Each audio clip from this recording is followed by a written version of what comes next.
ಬೆಚ್ಚಿ ಬೀಳಿಸುವ ಮತ್ತೊಂದು ಕೃತ್ಯ ಬೆಂಗಳೂರಿನ ಹೊಸೂರು ಮುಖ್ಯ ರಸ್ತೆಯ ರಾಜೀವ್ ಗಾಂಧಿ ನಗರದ ಬಳಿ ಶನಿವಾರ ನಡೆದು ಹೋಗಿದೆ. ರಾಜ್ಯದ ವಿದ್ಯಾರ್ಥಿನಿಯ ಮೇಲೆ ಲೈಂಗಿಕ ದೌರ್ಜನ್ಯ ಯತ್ನ ನಡೆದಿದೆ.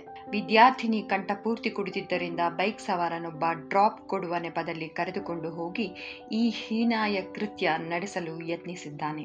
ಈ ವಿದ್ಯಾರ್ಥಿನಿಯು ಚಂದಾಪುರದ ಬಳಿ ವಾಸವಾಗಿದ್ದರೂ ನಗರದ ಖಾಸಗಿ ಕಾಲೇಜಿನಲ್ಲಿ ಅಂತಿಮ ವರ್ಷದ BCA ಓದುತ್ತಿರುವ ಅವರು ಶನಿವಾರ ಸ್ನೇಹಿತರೊಂದಿಗೆ ಕಾರಿನಲ್ಲಿ ಕೋರಮಂಗಲದ ಪಬ್ಗೆ ತೆರಳಿ ಪಾರ್ಟಿ ಮಾಡಿದ ಬಳಿಕ 12:30 ಸುಮಾರಿಗೆ ಪಾರ್ಟಿ ಮುಗಿಸಿ ಮನೆಗೆ ಹೋಗುವಾಗ ಅವರ ಕಾರು ಒಂದು ಆಟೋಗೆ ಡಿಕ್ಕಿ ಹೊಡೆದು ಇಬ್ಬರ ನಡುವೆ ಜಗಳವಾಗಿದೆ. ಅದೇ ಜಾಗಕ್ಕೆ ಬಂದಿದ್ದ ಹೊಯ್ಸಳ ಪೊಲೀಸರನ್ನು ಕಂಡು ವಿದ್ಯಾರ್ಥಿನಿ ಗಾಬರಿಯಾಗಿ ಅಲ್ಲಿಯೇ ಹತ್ತಿರದಲ್ಲಿದ್ದ ಅಪರಿಚಿತನ ಬೈಕ್ ಸವಾರನ ಮನವೊಲಿಸಿ ಅರ್ಧ ರಸ್ತೆಗೆ ಡ್ರಾಪ್ ತಗೊಂಡಿದ್ದಾಳೆ. ತದನಂತರ ಮತ್ತೋರ್ವ ಅಪರಿಚಿತನ ಬೈಕ್ ಡ್ರಾಪ್ ಕೇಳಿ ಹೋಗಿ ತಾನೇ ಅಪಾಯ ತಂದುಕೊಂಡಿದ್ದಾಳೆ. ಅಪರಿಚಿತ ಬೈಕ್ ಸವಾರ ಕಂಠಪೂರ್ತಿ ಕುಡಿದ ವಿದ್ಯಾರ್ಥಿನಿಯನ್ನು ಹೊಸೂರು ಸರ್ವಿಸ್ ರೋಡ್ ನಿರ್ಜನ ಪ್ರದೇಶದ ಲಾರಿ ಸ್ಟ್ಯಾಂಡ್ಗೆ ಕರೆದೊಯ್ದು ಲೈಂಗಿಕ ದೌರ್ಜನ್ಯ ಎಸಗಿದ್ದಾನೆ ಎಂದು ಪೊಲೀಸರಿಂದ ಮಾಹಿತಿ ದೊರಕಿದೆ.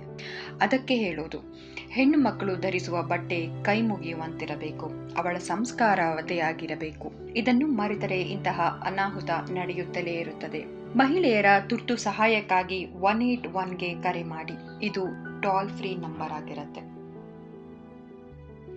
ಇಂದಿನ ನಮ್ಮ ವಿಡಿಯೋ ನಿಮಗೆ ಇಷ್ಟವಾದಲ್ಲಿ ಲೈಕ್ ಮಾಡಿ, ಶೇರ್ ಮಾಡಿ, ಸಬ್ಸ್ಕ್ರೈಬ್ ಮಾಡೋದನ್ನ ಮರಿಬೇಡಿ.